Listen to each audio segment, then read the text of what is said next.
Hi friends, మీరు చూస్తున్నారు శ్రీ జాహ్నవి దేవి fancy and general stores.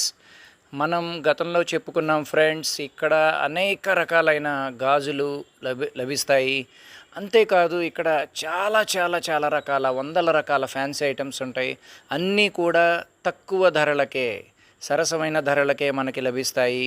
చాలా చాలా చోట్ల, చాలా షాపుల్లో కంటే కూడా ఇక్కడ కనీసం 20-30 రూపీస్ కావచ్చు, 40 రూపీస్ కావచ్చు, మనకు తక్కువగానే దొరుకుతాయి. కానీ నాణ్యమైనవి గాజులు కావచ్చు, గోల్డ్ ఆర్నమెంట్స్ కావచ్చు, ఆ ఫ్యాన్సీ ఐటమ్స్ కావచ్చు, అన్నీ కూడా చాలా చాలా తక్కువ ధరలకే చాలా ఎక్కువ నాణ్యత కలిగినవి మనకు దొరుకుతాయి ఫ్రెండ్స్. రేపు వరలక్ష్మి వ్రతం సందర్భంగా మీరు చూస్తున్నారు, షాపులో చాలా కోలాహలం, చాలా సందడి ఉంది. మీరు కూడా రండి. వరలక్ష్మి వ్రతం సందర్భంగా మీ ఇంట్లో వాళ్ళకి కావలసిన ఫ్యాన్సీ ఐటమ్స్ అన్నీ గాజులతో సహా కొనిపెట్టండి. హ్యాపీగా ఉండండి.